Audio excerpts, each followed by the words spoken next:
அருட்பெருஞ்சோதி அருட்பெருஞ்சோதி தனிப்பெரும் கருணை அருட்பெருஞ்சோதி. எல்லா உயிர்களும் இன்புற்று வாழ்க, வள்ளல் மலரடி வாழ்க வாழ்க, கொல்லா விரதம் குவளை எல்லாம் ஓங்குக, நல்லோர் நினைத்த நலம் பெறுக, நன்றி நினைத்த எல்லோரும் வாழ்க இசைந்து. உலக மக்களே, அறிவார்ந்த அன்பர்களே, ஆண்மநேய ஒருமைப்பாட்டுடைய அன்பர்களே, வல்லப்பமா நமக்கு அருளிய திருவருட்பாவில் 3ஆம் திருமுறையில் பதிகம் 17 காதல் சிறப்பு கதுவா மாண்பு என்ற பதிகத்தில் இருக்கின்ற பாடல்களுடைய விளக்கங்களை பார்த்து கொண்டிருக்கிறோம். மொத்தம் 12 பாடல்களை கொண்டது. இதுவரையில் 10 பாடல்களுடைய விளக்கங்களை பார்த்திருக்கிறோம். இன்று 11வது பாடல். இந்த பாடலுடைய விளக்கம் பார்ப்பதற்கு முன்னால் ஒரு சிறிய முன்னுரை. ஏனென்றால் தினமும் சொல்லிதான் ஆக வேண்டும். இந்த பிரபஞ்சம் தோன்றிய காலத்திலிருந்தே மதங்களும் சமயங்களும் மார்க்கங்களும் சூழ்ந்திருந்த காலகட்டங்களில், அந்த காலகட்டங்களில் எத்தனையோ பேர் தோன்றினார்கள். சமயங்களையும் மதங்களையும் மார்க்கங்களையும் சார்ந்தே இருந்தார்கள். அந்த நிலையில் இறைவனை எப்படி உருவகப்படுத்தினார்கள்? அவர்கள் கருத்துக்கு ஏற்றபடி இறைவனை உருவகப்படுத்தினார்கள். அதற்கான தேவையான இடங்களை அமைத்து ஆலயங்களை நிறுவினார்கள். ஆலயங்களை நிறுவி அதற்கேற்றபடி வழிபாட்டு முறைகளை அமைத்து கொடுத்தார்கள். அதன்படி மக்களை வழிபட செய்து விட்டார்கள். சமயங்களும் மதங்களும் மார்க்கங்களும் அத்தனையுமே மனிதர்களால் உருவாக்கப்பட்டு அதை செயலாற்ற வைத்தார்கள். இதில் இறைவனுக்கு எந்த விதமான சம்பந்தமும் இல்லை. காரணம், ஆதியும் அந்தம் இல்லா தோன்றியவன் அருட்பெருஞ்சோதி.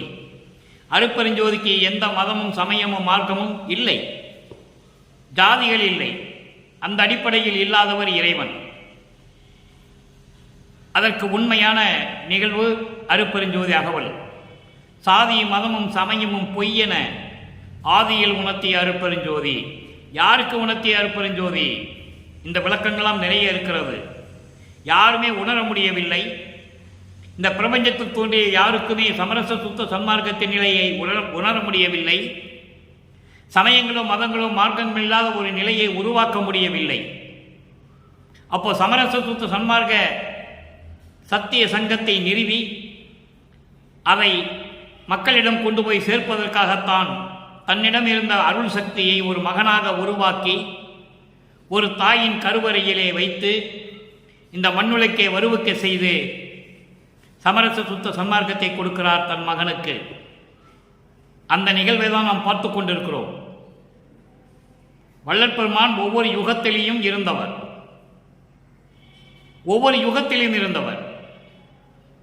இவர்களுடைய நிலைகளெல்லாம் 4 யுகங்களிலே முடிந்து விட்டது.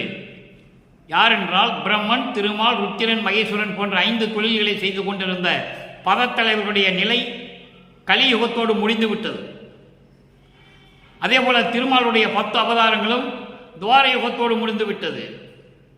கலியுகத்திலே இறைவனுடைய திருவிளையாடல்களால் பல மத தலைவர்கள், சமயத் தலைவர்கள், பதத்தலைவர்கள் எல்லாமே உருவானார்கள். வல்லப்பெருமான் தெளிவாக நமக்கு திருவருட்பாவை அருளி இருக்கிறார்கள். அந்த காலகட்டங்களில் கலியுகத்துடைய இறுதியில் வல்லப்பெருமான் வருவிக்கூற்ற பிறகு சமயங்களும் மதங்களும் மார்க்கங்களும் சார்ந்து இருந்த காலகட்டங்களில் வல்லப்பெருமானவர்களும் குழந்தை இறைவன் என்று சொல்லலாம். அவர் இறைவனாகவே வருவிக்கூற்றவர். குழந்தை இறைவனாகிய நமது வள்ளற்பெருமானவர்கள் இறைவன் வந்து ஆட்கொள்ளாத வரையில் இவரும் மதங்களையும் மார்க்கங்களையும் சமயங்களையுமே சார்ந்திருந்து இறைவனை போற்றி பாடினார்கள். பிரபஞ்சத்தின் உண்மைகளை எல்லாம் 1ஆம் திருமுறையிலிருந்து 4ஆம் திருமுறை வரைக்கும் கூறினார்கள். அதன் பிறகு சமரச சுத்த சன்மார்க்கத்தை பெற்ற பிறகு இந்த சமயங்களும் மதங்களும் மார்க்கங்களும் தேவையில்லை, எல்லாமே பொய்யானவை, இறைவனால் உருவாக்கப்பட்டது அல்ல, மனிதர்களால் உருவாக்கப்பட்டது, இதெல்லாம் பொய்யே என்று சொல்லுகிறார் ஞானசரியிலே.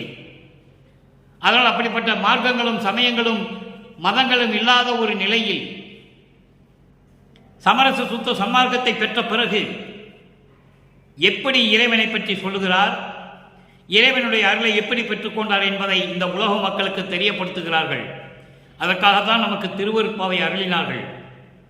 200 ஆண்டு காலமாக திருவருட்பாவிலே வள்ளற்பெருமான் கூறியதை சொல்லாமல் சமயங்களையும் மதங்களையும் மார்க்கங்களையும் சார்ந்தே இருந்தார் என்று சொல்லி எல்லாவற்றையும் மறைத்து விட்டார்கள். அதை வெளிப்படையாக திருவருட்பாவில் கூறப்பட்ட அந்த உண்மைகளை எல்லாம் நம்ம இப்போ பார்த்து கொண்டிருக்கிறோம். ஒவ்வொரு பாடலின் வாயிலாக எப்படியெல்லாம் பிரபஞ்சத்தின் உண்மைகளை வளர்ப்புமா நமக்கு கூறியிருக்கிறார் என்பதை பார்த்து கொண்டிருக்கிறோம். அந்த வகையிலே இன்று நாம் பார்க்க வேண்டிய பாடல் 3ஆம் திருமுறை பதிகம் 17 காதல் சிறப்புக்கு கதுவா மாண்பு. காதலுடைய சிறப்பை அவ்வளவு மேன்மையாக சொல்கிறார். கதுவா மாண்பு என்றால் குற்றம் இல்லாத ஒரு மாண்பு, அவ்வளவு சிறப்புடையது, புகழுடையது. இறைவனுடைய காதல், இறைவன் மீது கொண்டுள்ள காதலை அவ்வளவு சிறப்பாக சொல்லுகிறார். ஆனால் சமயங்களும் மதங்களும் மார்க்கங்களும் சார்ந்த இந்த காலத்தில் எப்படியெல்லாம் இறைவன் இருந்தார் என்பதை சொல்லுகிறார். அதன் பிறகு இதெல்லாம் தேவையில்லை என்று சொல்லி 6ஆம் திருமுறைக்கு வரும்போது இந்த பாடலுடைய விளக்கம் 3ஆம் திருமுறையில் இருக்கின்ற இந்த பாடலுடைய விளக்கம் 6ஆம் திருமுறையில் எப்படி இருக்கிறது என்பதை பார்க்க போகிறோம். அதைதான் ஒவ்வொரு பாடலையும் ஒப்பிட்டு பார்த்து கொண்டிருக்கிறோம். 1ஆம் திருமுறையிலிருந்து 4ஆம் திருமுறை பாடல்களுக்கு விளக்கம் 6ஆம் திருமுறை. இப்ப பாருங்க, இந்த பாடலையே பாருங்க. 11வது பாடல். கோதே மறுவார் கோதே மறுவார் மாலயனும் குறியா நெறியார் என்றாலும் சாதே மகிழ்வார் அடியாரை தம்போல் நினைப்பார் என்றாலும் மாதேவருக்கும் மாதேவர் மாதேவருக்கும் மாதேவர் மவுன யோகி என்றாலும் காதேர் குழலாய் நான் அவர் மேல் காதல் ஒளியேன் கணவனுமே. இது பாடல். அதாவது தன்னை ஒரு பெண்ணாக உருவகப்படுத்தி, அதாவது தலைவியாக உருவகப்படுத்தி தலைவன் மீது எவ்வளவு காதல் கொண்டுள்ளார் என்பதை கூறுகிறார். இதான் பாடலுடைய மைய கருத்து. காதல், இறைவன் மீது கொண்ட காதலை தன்னை ஒரு பெண்ணாக உருவகத்தி பாடுகிறார். இதை பார்த்து அந்த பெண்ணுடைய தாய், தலைவியினுடைய தாய் மகளை கண்டிக்கிறார்.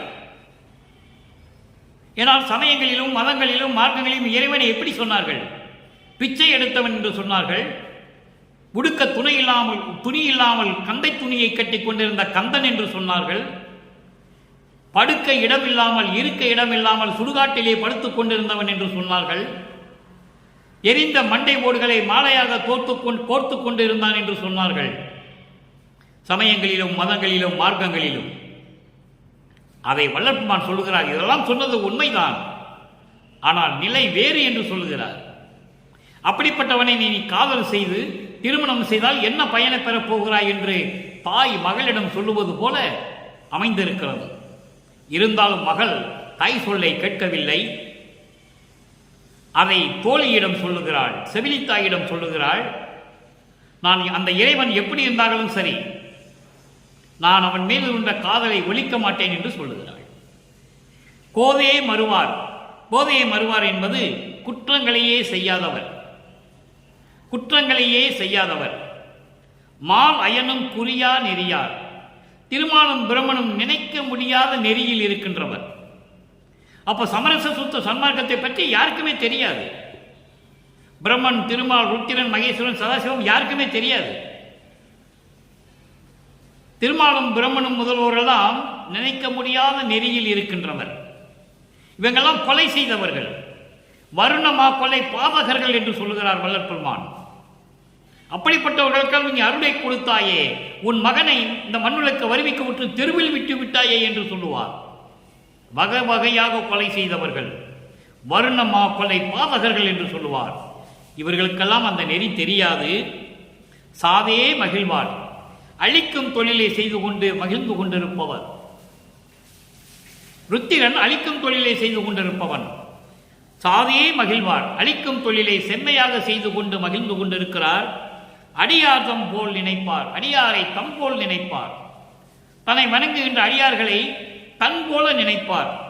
தன் போல் நினைப்பார் என்பது தனது பிள்ளைகளாக நினைப்பார். என்றாலும் மாதேவருக்கும் மாதேவர், தேவர்களுக்கெல்லாம் தேவன். அப்புறம் ஒரே கடவுள், எல்லாருக்கும் கடவுள் அருட்பெருஞ்சோதி.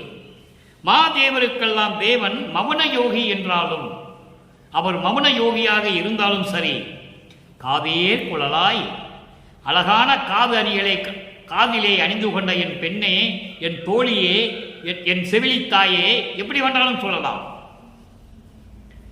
அழகான காதலினிகளை காதில் அணிந்து கொண்டு அழகாக விளங்கிக் கொண்டிருக்கின்ற எனது தோழியே, நான் அவர் மேல் காதல் கனவினும் ஒளி என்பேன். கனவினும் ஒளியேன் என்று சொல்லுகிறார். கனவில் கூட விட்டுக் கொடுக்க மாட்டேன் என்று சொல்லும்போது செவிலித்தாய் தாயிடம் போய் சொல்லுகிறார். அதன் பிறகு வருவதுதான் சமரச சுத்த சன்மார்க்கம். நீங்க நல்லா கவனிக்கணும். இப்போ இந்த பாடலுடைய பொருளை பார்க்கிறோம். அதன் பிறகு 6ஆம் திருமுறைக்கு சொல்லுவோம்.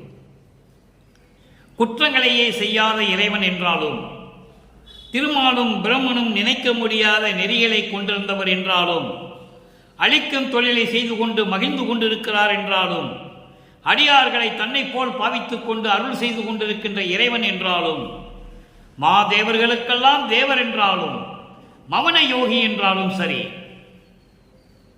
அழகான என் தோழியே, அழகான காதலிகளை காதில் அணிந்து கொண்டிருக்கின்ற எனது தோழியே, நான் அவர் மேல் காதல் ஒளியேன் கனவினுமே. கனவுல கூட அவருடைய காதலை நான் விட்டு தர முடியாது என்று சொல்லி இந்த பாடலை நமக்கு அருளியிருக்கிறார்கள். இப்போ தோழியிடம் எப்படி அந்த உரிமையை கொடுக்கிறார்? இப்போ உலகியலிலே பாருங்கள், ஒரு பெண் காதலித்தால், ஒருவனை காதலித்தால், அந்த காதலை நேரடியாக தாயிடம் சொல்ல மாட்டாள். தோழிகளிடமோ இல்லது தனக்கு தேவையான உறவினர்களிடமோ தான் சொல்லுவாள். அந்த நிலையை நீங்கள் பார்க்க போகிறீர்கள் 6ஆம் திருமுறையிலே. பதிகம் 81 தோழிக்கு உரிமை கலத்தல் 11வது பாடல். தோழியிடம் உரிமையோடு சொல்லுவது, தோழியிடம் உரிமையோடு சொல்லுவது 11வது பாடல். இங்கே இறைவனை எப்படி சொன்னாரே, கோதே மறுவார் மாலயனும் குறியா நெறியார், அடுத்து சாதே மகிழ்வார், அடியாரை தம்போல் நினைப்பார், மாதேவருக்கெல்லாம் மாதேவர் அவர். தெளிவாக சொல்லுகிறாள். மௌன யோகி என்று சொல்லுகிறார்.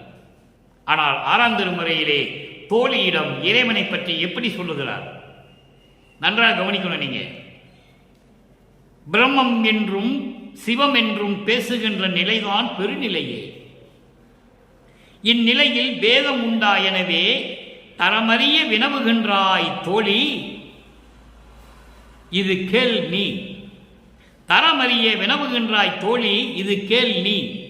சமரச சன்மார்க்க நிலை சாரதி எனில், சமரச சுத்த சன்மார்க்கத்தை சொல்லிட்டாரா? சமரச சன்மார்க்க நிலை சாரதி எனில் அறிவாய். தோழி சொல்லுகிறாள், இப்படியெல்லாம் நீ காதலித்துக் கொண்டிருக்கிறாயே, எப்படி இது? அவன்தான் ஒன்றும் இல்லாமல் இருக்கிறானே. சமயங்களும் மதங்களும் மார்க்கங்களும் இப்படியெல்லாம் சொல்லிக் கொண்டு இருக்கின்றன என்று சொல்லும் பொழுது அதற்கு பதில் சொல்லுகிறார் தோழியிடம். நல்லா கவனிக்கிறேன் நீங்க. அப்ப இறைவனுடைய நிலையை சொல்லுகிறார் என்பதை நீங்கள் புரிந்து கொள்ள வேண்டும். திறமுறவாயினும் எல்லாம் ஆகி அல்லாவாகும் திருவருளாம் வெளிவிளங்க விலங்கு தனிப்பொருளாம். இறைவனை தனி பெரும் பொருள் என்று சொல்லுகிறார். தனிப்பொருளாம் சிரமுறும்போர் பொது உண்மை சிவம் பிரம்ம முடியே. திகழ்மறை ஆகமும் புகழும் திறன் இது கண்டு அறியே. தோழிக்கு பதில் சொல்லுகிறார். சுத்த சன்மார்க்கத்தை பெற்ற பிறகு இறைவன் எப்படி இருக்கிறார் என்று சொல்லுகிறார். பிரம்மம் என்றும், பிரம்மம் என்பது சுத்த சிவநிலை. பிரம்மம் என்பது சுத்த சிவநிலை, அதுதான் கடவுள் நிலை. கடவுள் நிலை என்றும், சிவம் என்றும், அருப்பெருஞ்சோதி ஆண்டவர் என்றும். சிவம் என்பது அருப்பெருஞ்சோதி ஆண்டவர். அருப்பெருஞ்சோதி ஆண்டவர் என்று பேசுகின்ற நிலைதான் பெருநிலை.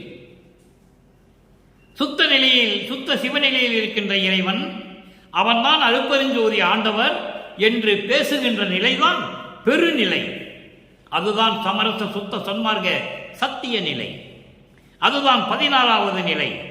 சரியக்கிரிய யோகமெல்லாம் கடந்து 13வது நிலையிலிருந்து தொடங்குகிறது. ஞானத்தில் ஞானம் இறுதியான நிலை 16வது நிலை. அதுதான் பிரம்மம் என்றும் சிவம் என்றும் பேசுகின்ற நிலைதான் பெருநிலை. இந்நிலையில் வேதம் உண்டோ? எனவே இந்த நிலையில் வேதம் உண்டோ, வேறுபாடுகள் உண்டோ என்று நீ கேட்க விரும்புகின்றாய். எப்படி கேட்கிறார் பாருங்க தோழியிடம். வேதம் உண்டோ எனவே தரமறிய வினவுகின்றாய். இது எப்படி நீ கண்டுபிடி. சுத்த சிவநிலையில் இருக்கின்ற இறைவன் என்று சொல்லுகிறாய், அவனை தான் அருட்பெருஞ்சோதி ஆண்டவர் என்று சொல்லுகிறாய், இதுதான் பெருநிலை என்று நீ சொல்லுகிறாய். இதில் வேறுபாடு இருக்கிறதா, பேதம் உண்டா என்பதை நீ தரமறிந்து எனக்கு நீ சொல்ல வேண்டும் என்று தோழி சொல்லுகிறாள். அதுக்கு இவர் சொல்லுகிறார் பாருங்க, இவரே கேள்வி எழுப்புகிறார் உலக மக்களிடம், இவரே பதில் சொல்லுகிறார். அதான் பொருள். தோழி இது கேள், நீ தோழியே நான் சொல்லுவதை கேள். சமரச சன்மார்க்க நிலை சாரதி எனில் அறிவாய். அதாவது உலக மக்கள் கேட்கிறார்கள், சுத்த சிவநிலையில் இருக்கின்ற இறைவன் என்று சொல்லுகிறார்கள், அருட்பெருஞ்சோதி ஆண்டவர் என்று சொல்லுகிறார்கள், இப்படி பேசுவதுதான் பெருநிலை என்று சொல்லுகிறார்கள். இது எப்படிப்பட்ட உண்மையாக இருக்க முடியும்? இதில் வேறுபாடு இருக்கிறதா இல்லையா என்று நமக்கு தெரியவில்லை என்று உலக மக்கள் கேள்வி எழுப்பும் போது அதுக்கு பதில் சொல்லுகிறார். சமரச சுத்த சன்மார்க்க நிலைக்கு நீங்கள் வாருங்கள், தெரிந்து கொள்ளுவீர்கள் என்று சொல்லுகிறார். எவ்வளவு அற்புதம் பாருங்க. சமரச சன்மார்க்க நிலை சாரதி எனில் அறிவாய். சமரச சுத்த சன்மார்க்க சத்திய நிலைக்கு வாருங்கள், நீங்கள் தெரிந்து கொள்ளலாம். நீங்கள் தெரிந்து கொள்ளலாம். திறமுறவாயினும் எல்லாம் ஆகி, எல்லா திறமைகள் இருந்தாலும் சரி, இல்லாமல் இருந்தாலும் சரி, அல்லாவாகியும் இருந்தாலும் சரி, திருவருளாம் வெளி விளங்க, திருளரும்படி வெளியில் விளங்க விளங்குகின்ற தனிப்பொருளாம். ஒரு தனி பொருளாம் என்பது ஒரு தனி இறைவன், தனி இறைவன், ஒரே இறைவன், அருட்பெருஞ்சோதி ஆண்டவர் என்ற நிலை உருவாகிறது. சிரமுறம் ஓர் பொது உண்மை, சிவம் பிரம்மம் முடியே. அதாவது வேதங்களும் ஆகமங்களும் பின்னால சொல்லுகிறார், திகழ் மறை ஆகமும் புகழும் திறன் இது நன்கு அறியே, இது கண்டு அறியே. வேதங்களும் ஆகமங்களும், வேதங்களும் ரிக்வேதம், யசுர்வேதம், சாமவேதம், அதர்வண வேதம், ஆகமங்கள் என்பது சிவநெறி நூல்கள். சிவநெறி நூல்கள் இவர்களெல்லாம் சொல்லுகின்ற அந்த நிலை எங்கே இருக்கிறது? பிரம்மம், சிவம் பிரம்மம் முடியே, அவருடைய முடிமேல் விளங்கிக் கொண்டிருக்கிறது என்பது உயர்ந்த நிலையில் விளங்கிக் கொண்டிருக்கிறது என்று சொல்லி இந்த பாடலை நமக்கு அருளியிருக்கிறார்கள். அடுத்த பதிவு பாருங்க, 84 உத்தரஞான சிதம்பர மாலை. எல்லாருமே உலகத்திலே இருந்தவர்கள் எல்லாருமே இறைவனை ஒவ்வொரு இடத்தில் இருந்து வழிபட்டார்கள். சமயங்களும் மதங்களும் மார்க்கங்களும் சார்ந்த நிலையில். உதாரணமாக சொல்ல வேண்டும் என்றால் பல இடங்களிலே உண்டு. அது 1ஆம் திருமுறையிலே விண்ணப்ப கலிவெண்பாவிலே சொல்லுவார் வல்லப்பமானவர்கள். கிட்டத்தட்ட ஒரு 250 300 வரைக்கும் சொல்லுவார் அந்த இடங்களை, இறைவன் எந்தெந்த இடத்தில் இருந்து திருவிளையாடல் செய்தார் என்று. குறிப்பாக சொல்ல வேண்டுமானால் மதுரையிலே சொக்கநாதன் என்றும், திருவாரூரிலே தியாகராஜன் என்றும், சிதம்பரத்திலே நடராஜன் என்றும், திருவொற்றியூரிலே தியாகராஜன் என்றும், அங்கே திருமுல்லை வாயிலே மாசிலாமணி என்றும் இப்படியெல்லாம் பெயரை வைத்து அழைத்துக் கொண்டிருந்தார்கள். ஆனால் சமரச சுத்த சன்மார்க்கம் என்ற நிலையில் வரும்போது இந்த பிரபஞ்சத்திற்கே ஒரே இடம் உத்தரஞான சிதம்பரம். அதுதான் வடலூர், அதுதான் சத்தியஞான சபை. இறைவனாக கட்டப்பட்டது, இறைவனால் இறைநிலையமாக கட்டப்பட்டது. மீதியெல்லாம் மன்னர்கள், ஜமீந்தர்கள் இப்படி கட்டியிருப்பார்கள். அடியார்கள் ஊரா சென்று பிச்சை எடுத்து கட்டியிருப்பார்கள். அதுதான் உண்மை. ஆனால் வடலூர் சத்தியஞான சபை இறைவனால் நிறுவப்பட்டது. மனதில் வைத்துக் கொள்ளுங்கள். வேற எங்கேயுமே சத்தியஞான சபையை கட்ட முடியாது. வேணா ஒரு பில்டிங் கட்டி ஒரு ரூம்ல விளக்கு வச்சு வேணா பராமரிக்கலாம். சத்தியஞான சபை மாதிரி அருள் வல்லமையோடு யாருமே அந்த நிலவு இந்த உலகத்தில் எங்கேயும் கட்ட முடியாது. அது சத்தியம். உலகத்திற்கே ஒரே இடம் வடலூர் சத்தியஞான சபை, பிரபஞ்சத்திற்கே ஒரே இடம். அப்படிப்பட்ட உத்தரஞான சிதம்பரம் மாலையை கொள்ளுகிறார். ஏகாந்தமாம், தெளிவா சொல்றார். ஏகாந்தமாம் வெளியாயிருந்தது, ஏகாந்தமாம் வெளியாயிருந்தது, என்னை முன்னே மோகாந்த காரத்தின் மீட்டது, என் நெஞ்சமும் உயங்கி இரும்பின் மாகாந்தமானது, வல்வினை தீர்த்து என்னை வாழ்வித்தது, என்றன் தேகாந்தம் நீக்கியது உத்தரஞான சிதம்பரமே. திருவொற்றியூரை பற்றி சொல்லல, திருவாரூரை பற்றி சொல்லல, சிதம்பரத்தை பற்றி சொல்லல. இதெல்லாம் எங்க கிடைச்சது? சமரச சுத்த சன்மார்க்க சத்திய சங்கத்தின் தலைவன் அருட்பெருஞ்சோதி. அப்படிப்பட்ட இறைவன் கட்டிய சத்தியஞான சபையிலே தான் எனக்கு எல்லாமே கிடைத்தது. என் தந்தை சமரச சுத்த சன்மார்க்க சங்கத்தை நிறுவி என் கையில் கொடுத்தால் நான் அதை நடைமுறையில் செய்து கொண்டிருக்கிறேன். இதுதான் கான்செப்ட். நல்லா புரிஞ்சுக்கணும் நீங்க. அப்ப அந்த உத்தரஞான சிதம்பரத்தில் பாருங்க, ஏகாந்தமாகி எங்கும் பரிபூர்ணமாக நிறைந்து ஒரே கடவுளாகி, அந்த கடவுள் எப்படியாகி வெளியாய் இருந்தது, வெட்ட வெளியாய் இருந்தது. அதுதான் சிதம்பர ரகசியம். 6 மாத குழந்தையிலே தன் மகனுக்கு சிதம்பர ரகசியத்தை காட்டியது அருட்பெருஞ்சோதி. சிதம்பரம் என்பது ஊர் பேர் அல்ல, சிதம்பரம் என்பது அருட்பெருஞ்சோதி. அதனால் அருட்பெருஞ்சோதி ராமலிங்கம் என்று கையொப்பமிடுவார் வளர்ப்புமானவர்கள். தந்தையினுடைய பெயரை முன்னால் போடுவார், சிதம்பரம் ராமலிங்கம், அருட்பெருஞ்சோதி ராமலிங்கம். நன்றாக புரிந்து கொள்ள வேண்டும் நீங்கள். அப்படி வெளியாய் இருந்தது என்னை முன்னே மோகாந்த காலத்தில் மீட்டது. முன்னை என்பது இந்த பிரபஞ்சம் தோன்றிய காலத்தில் இருந்தே என்னை மாயைகளையும் மயக்கங்களிலும் இருந்து மீட்டது. மோகங்களில் இருந்து என்னை மீட்டது.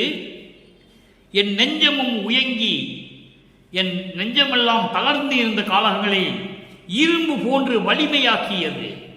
எப்படி சொல்றார் பாருங்க, என் நெஞ்சமும் உயங்கி இரும்பின் மாகாந்தமானது. உள்ளமெல்லாம் தளர்ந்து போய் சோர்வடைந்திருந்த நிலையில் அந்த உள்ளத்தை இரும்பு போன்று கடினமாகி வலிமையாக்கியது. வல்வினை தீர்த்து என்னை வாழ்வித்தது. எவ்வளவு அற்புதமா சொல்ற. சங்கீதம், பிராரத்தம், அகாமியம் போன்ற 3 நிலைகளில் இருந்த வல்வினைகளை எல்லாம் தீர்த்து என்னை வாழ வைத்தது. என்றன் வேகாந்தம் நீக்கியது. வேகாந்தம் நீக்கியது என்றால் அழியக்கூடிய இந்த உடலை அழியா உடம்பாக்கியது. அதான் வேகாந்தம் நீக்கியது. எவ்வளவு அற்புதமா சொல்ற பாருங்க. அழியக்கூடிய இந்த உடலை அழியா உடம்பாக்கியது. மரணமில்லா பெருவாழ்வை கொடுத்தது, முத்தேகத்தை கொடுத்தது இந்த உத்தரஞான சிதம்பரமே என்று சொல்கிறார். ஆக மதங்களும் சமயங்களும் மார்க்கங்களும் சமரச சுத்த சன்மார்க்கத்திற்கு தேவையில்லை. அதில் இருந்தால் இந்த நிலையை நான் அடைந்திருக்க முடியாது என்று சொல்லுகிறார். அதுதான் இந்த பாடலுடைய பொருள்.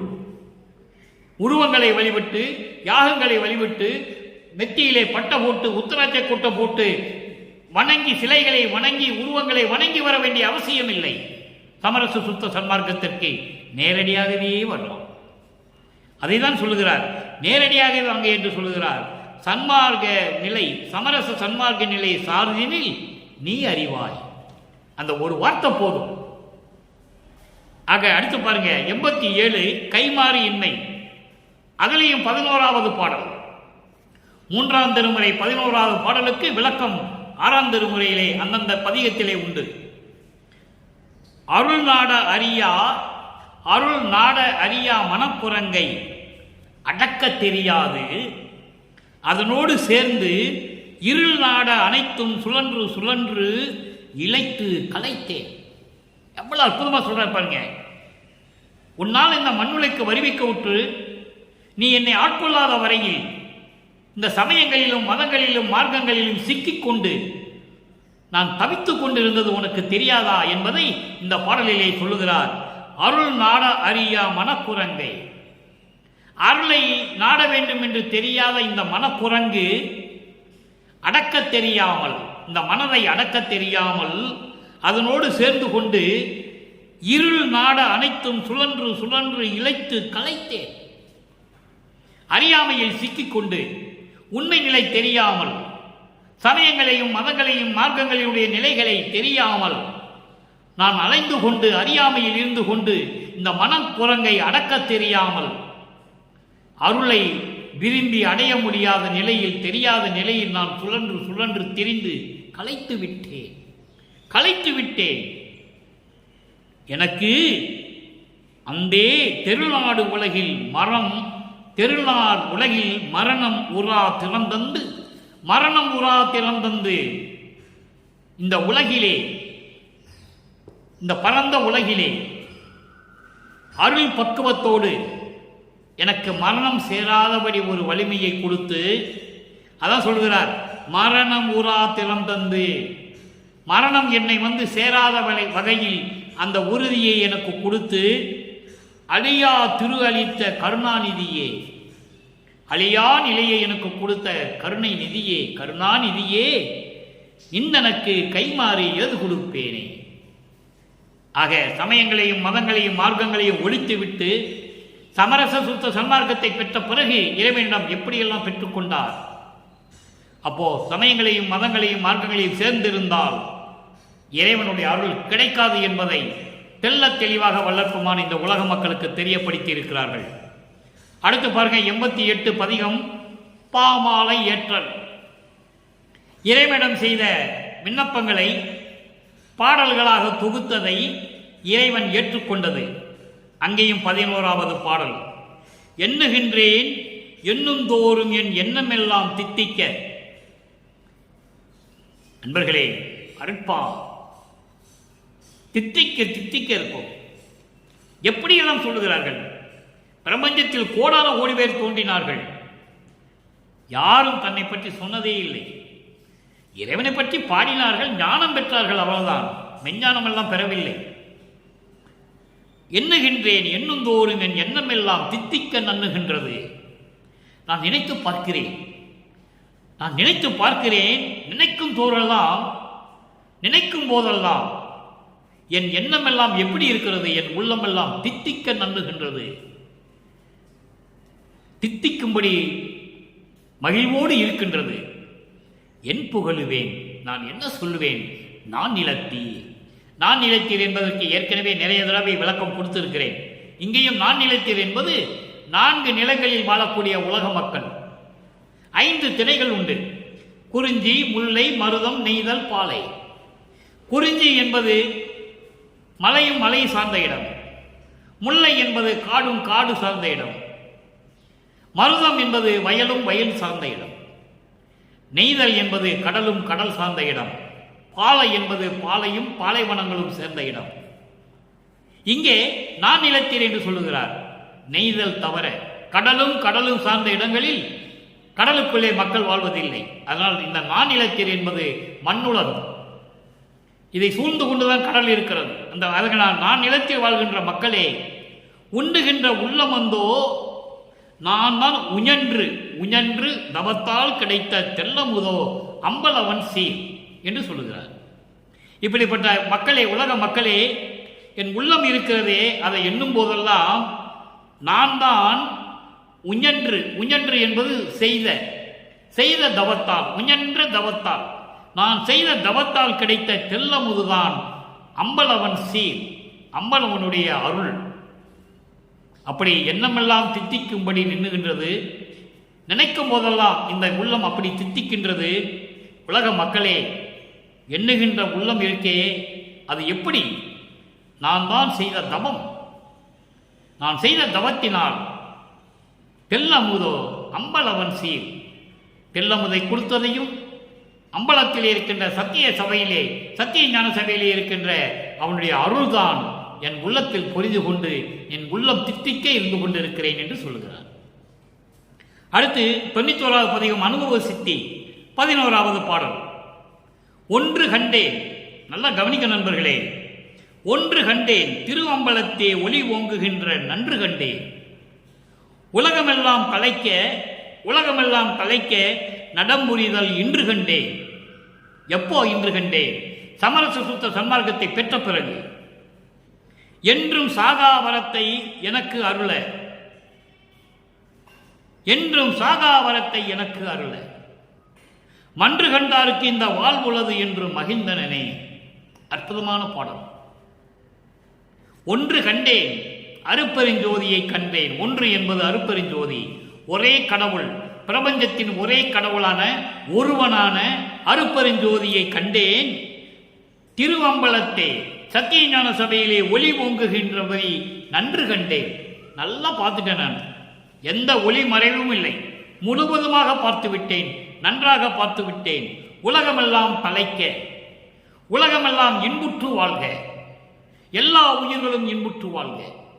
அதான் உலகம் தலைக்க என்று சொல்லுகிறார். எல்லா உயிர்களும் இன்புற்று வாழும்படி நடம்புரிதல் இன்று கண்டே. அருள் நடனம் செய்து கொண்டு அருளாட்சி செய்வதை நான் இன்று கண்டேன். இப்பொழுது நான் பார்த்துவிட்டேன். என்றும் சாகாவரத்தை எனக்கு அருள, எனக்கு சாகாவரத்தை கொடுத்த பிறகு நான் இதெல்லாம் பார்த்து விட்டேன். மன்று கண்டாருக்கு இந்த வாழ்வு உள்ளது என்று மகிழ்ந்தினேனே. சமரச சுத்த சன்மார்க்கத்தில் இருந்து கொண்டு கொலையும் புலையும் தவிர்த்து, அதாவது சைவ நெறியில் இருந்து கொண்டு எந்த உயிர்களையும் கொலை செய்யாத உயிர் மேல் தயவும் கருணையும் காட்டி சத்திய ஞான சபைக்கு வருகின்றவர்களுக்கு இந்த வாழ்வும் இருக்கிறது, நான் பெற்ற வாழ்வு அவர்களுக்கும் இருக்கிறது என்று மகிழ்ந்தனே. எவ்வளவு அற்புதம் பாருங்க. நான் பெற்ற இவ்வாழ்க்கை உலகமெல்லாம் பெற வேண்டும் என்று சொல்லுவார், இவ்வையகம் பெற வேண்டும் என்று சொல்லுவார். எவ்வளவு அற்புதமாக இருக்கும். இங்க பாருங்க, அடுத்த ஒரு பாடல், அற்புதமான பாடல். பொன் வடிவப்பேறு. பொன் வடிவப்பேறு பதிகம் 96, அங்கேயும் 11வது பாடல். எப்படிப்பட்ட இறைவனை, இறைவன் எப்படிப்பட்டவன் என்று சொல்கிறார். ஓத உளவா ஒரு தோழன் தொண்டர் உளன் சாதல் ஒலித்து என்னை தனதாக்கிய பூதளத்தில் ஐந்தொழில் செய் என்றே அருள் ஜோதி கோல் அளித்தான் வெந்தொழில் போய் நீங்க விரைந்து. அற்புதமான பாடல். சொல்ல முடியாத அளவிற்கு இருக்கின்ற ஒரு தோழன் இறைவன் அருட்பெருஞ்சோதி ஆண்டவர். அவன் யார் என்றால் தொண்டர்களின் உள்ளத்தில் இருக்கின்றவன்.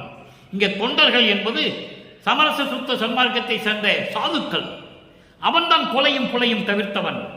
இறைவன் ஒருவனே என்ற நிலையில் இருக்கின்றவன். சமயங்களையும் மதங்களையும் மார்க்கங்களையும் சாராதவன். அவன் உள்ளத்தில் இருக்கின்றான் இறைவன். சாதல் ஒலித்து என்னை தானாக்கி, என்னுடைய மரணத்தை ஒலித்து என்னோடு இரண்டர கலந்துவிட்ட இறைவன். பூதளத்தில் ஐந்தொழில் செய் என்றே அருள் ஜோதி கோல் அளித்தான். இந்த மண்ணுலகிலே மகனே, நீதான் 5 தொழில்களையும் செய்ய வேண்டும். படைத்தல், காத்தல், அழித்தல், மறைத்தல், அருளல் என்ற 5 தொழில்களையும் செய்து கொண்டு 5 பஞ்சபூதங்களையும் அடக்கிக் கொண்டு 5 பொறிகளையும் தனதாக்கி கண்மேந்திரங்களை ஒடுக்கி அந்த கர்ணங்களை நீக்கி நீதான் இந்த பிரபஞ்சத்தை ஆள வேண்டும் என்று சொல்லி எனக்கு அருள் ஜோதி கோல் அளித்தான். அதான் சொல்லுவார், திரு செங்கோல் அளித்தான் என்று சொல்லுவார், திரு அருள் செங்கோல் அளித்தோம் என்று சொல்லுவார். அப்படிப்பட்ட நிலையில் இருக்கின்றவர் வள்ளற்பெருமான் என்பதை இங்கே நான் பதிவு செய்ய கடமைப்பட்டிருக்கிறேன். வெந்தொழில் போய் நீங்க விரைந்து. வெந்தொழில் என்பது மாயைகளையும் மயக்கங்களையும் செய்து கொண்டிருக்கின்ற, மக்களை துன்புரித்துக் கொண்டிருக்கின்ற இந்த சமயங்கள், மதங்கள், மார்க்கங்களை எல்லாம் நீக்கிவிட்டு, உடனே நீக்கிவிட்டு நீ 5 தொழில் செய்வாயாக என்று சொல்லி இறைவன் எனக்கு அருள் ஜோதி கோல் அளித்தான் என்று சொல்லுகிறார்.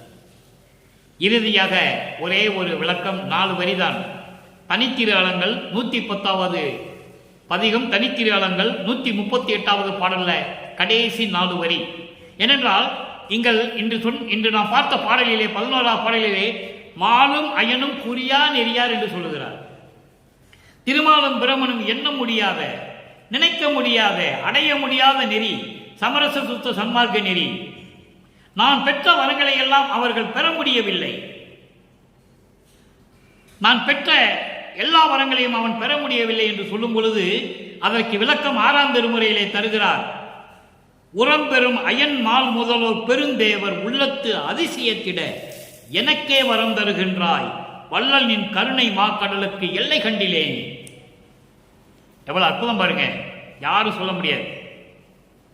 திருமாலுக்கும் பிரம்மனுக்கும் உள்ளத்தில் அதிசயிக்கும்படி மிரண்டு போய் இருக்கிறார்கள். யார் இவன் இப்படி அருளை பெற்றுக் கொண்டான் என்று மிரண்டு போய் இருக்கிறார்கள். அதிசயிக்க எனக்கே வரம் தருகின்றாய், எனக்கு மட்டும் வரம் தருகின்றாய் வள்ளலே, என் அப்பனே, அருட்பெருஞ்சோதி ஆண்டவரே, நின் கருணை மாக்கடலுக்கு எல்லையே இல்லையே என்று சொல்லி முடிக்கிறார். அதுக்கடுத்து ஒரு சின்ன விளக்கம் 112வது பதியத்திலே மெய்யருள் வியப்பிலே சொல்லுவார். அலைவாரதியில் துரும்பு போல அயனும் மாலும் அலைய எனக்கே அளிக்கின்றாய் மேலும் மேலும். அலைக்கடல்ல ஒரு துரும்பு போட்டா எப்படி அலைஞ்சுக்கிட்டு கிடக்கும், சிக்கி தவிச்சுக்கிட்டு இருக்கும். அதே போல திருமாலும் பிரம்மனும் அலைந்து கொண்டிருக்கிறார்கள். எனக்கே அளிக்கின்றாய் மேலும் மேலும் என்று சொல்லி இந்த பாடலை நமக்கு அருளியிருக்கிறார்கள். எனவே நண்பர்களே, இன்று நாம் பார்த்த 11வது பாடலுக்கு தேவையான விளக்கங்கள் எல்லாவற்றையும் சொல்லியாகிவிட்டது. இன்னும் எவ்வளவோ சொல்லலாம், நமக்கு நேரம் இல்லை, நேரப்பற்றாது. ஆகவே இன்று நாம் பார்த்த பாடலின்படி சமயங்களும் மதங்களும் மார்க்கங்களும் இல்லாத ஒரு தனி மார்க்கம் சமரச சுத்த சன்மார்க்கம். உருவ வழிபாடு செய்விட்டுதான் வர வேண்டிய அவசியம் இல்லை.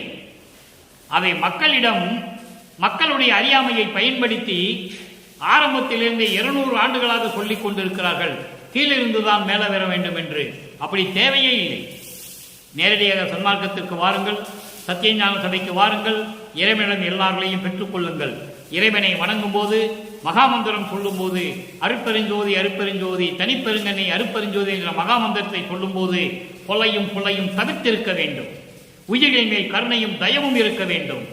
சைவ நெறிகளையே பின்பற்ற வேண்டும், சைவ உணவுகளையே உட்கொள்ள வேண்டும் என்ற நிலையில் இருந்து கொண்டு இறைவனை வணங்கி இறைவனிடமுள்ள எல்லா அருளையும் செல்வங்களையும் பெற்றுக்கொண்டு இந்த வையகத்திலே நீங்கள் உறவினர்களோடும் மக்களோடும்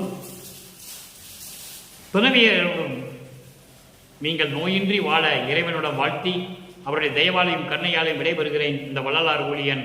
மீண்டும் நாளை சந்திப்போம். நன்றி, வணக்கம். அருட்பெருஞ்சோதி அருட்பெருஞ்சோதி தனிப்பெரும் கருணை அருட்பெருஞ்சோதி.